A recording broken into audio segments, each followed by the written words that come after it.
Corona virus को लेकर एक बड़ी खबर आ रही है। ईरान में कोरोना वायरस से संक्रमित 16 लोगों की मौत हो चुकी है और बड़ी बात यह है कि ईरान के सभी शहरों में कोरोना फैल चुका है। ईरान की हेल्थ मिनिस्ट्री ने अलर्ट भी जारी कर दिया है। अब ये रहस्यमय वायरस चीन से बाहर अपने पांव पसारने लगा है। ईरान के अलावा इटली और साउथ कोरिया में भी इस वायरस से 12 लोगों की मौत हो चुकी है और ये सभी मौतें पिछले 2 दिनों में हुई हैं। वायरस से संक्रमित लोगों की संख्या लगातार बढ़ रही है। इसको देखते हुए कोरिया सरकार ने देश भर में हेल्थ इमरजेंसी डिक्लेयर कर दी है। वहीं कोरिया की सरकार ने कड़े कदम उठाते हुए कहा है कि अब हर जोर कोशिश की जाएगी कि बाहर की कंट्री से अब कोई भी इन्फेक्टेड लोग कोरिया में ना आ सके। उनका इशारा चाइना की तरफ है। आप सभी बने रहे मेरे साथ वीडियो के एंड तक। वीडियो के एंड में बताऊंगी कि कोरोना वायरस का नाम कोविड-19 कैसे पड़ा।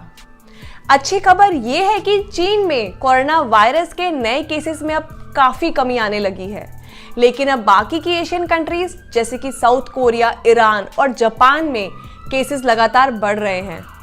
पिछले 2 ही दिनों में कोरिया में वायरस से इन्फेक्टेड लोगों की संख्या 150 से बढ़कर 1140 हो गई है।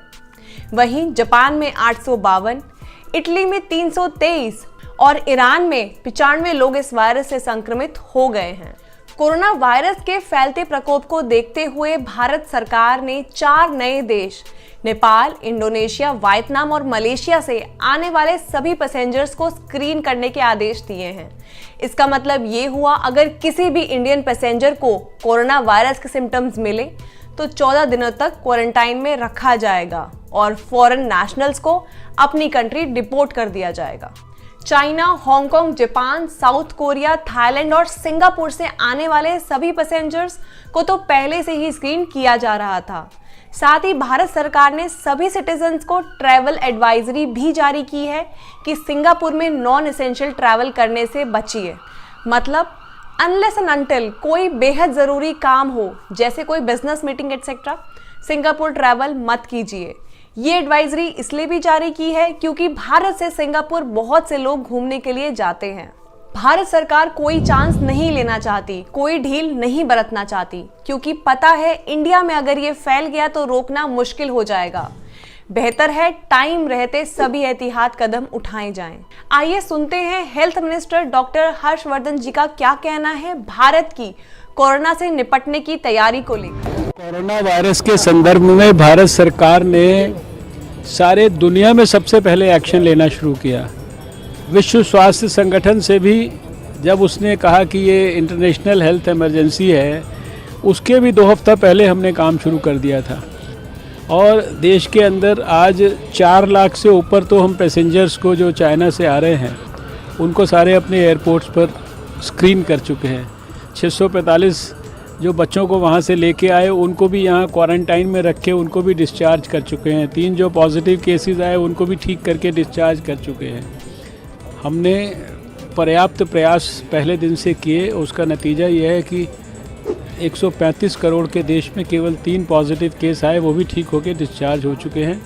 मैं देशवासियों को केवल इतना कहना चाहता हूँ कि आप प्रिकॉशंस की दृष्टि से अभी पूरी तरह से सतर्क रहें। अपनी ट्रैवल एडवाइजरीज़ हमने इस तरह की दी है। बाहर से आने वालों के लिए ई-वीज़ा सारी चीज़ें हमने कैंसिल कर दी हैं। बहुत जल्दी जो जापान के अंदर शिप के ऊपर लोग हैं उनका क्वारंटाइन पूरा होने के बाद उनको भी भारत में लाएंगे। तो भारत के लोग जो है वो निश्चिंत रहें। और फिर सबसे बड़ी बात कि जो अफवाहें फैलती हैं, ये आजकल जो व्हाट्सएप के ऊपर जो कहते हैं वायरल हो गया, वायरल ये खबर वायरल हो गई है, तो हर एक खबर जो वायरल होती है वो सच नहीं होती है। उनमें से बहुत सारी जो खबरें होती है वो बिना तर्क के होती हैं। अब जान लेते हैं कोरोना वायरस का नाम कोविड-19 कैसे पड़ा। आपको पता ही होगा, कोरोना वायरस किसी एक पर्टिकुलर वायरस नहीं बल्कि SARS, severe acute respiratory syndrome, और MERS, middle east respiratory syndrome जैसे वायरसेस की फैमिली से बिलोंग करता हुआ एक वायरस है।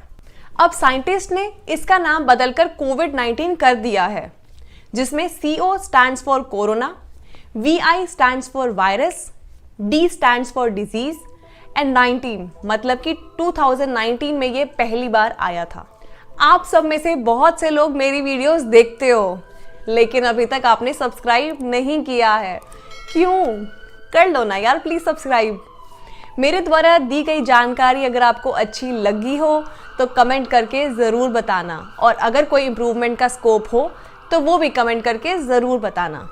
मिलते हैं मेरी अगली वीडियो में। अंटिल देन अपना और अपनों का ख्याल रखें, उन्हें ढेर सारा प्यार करें।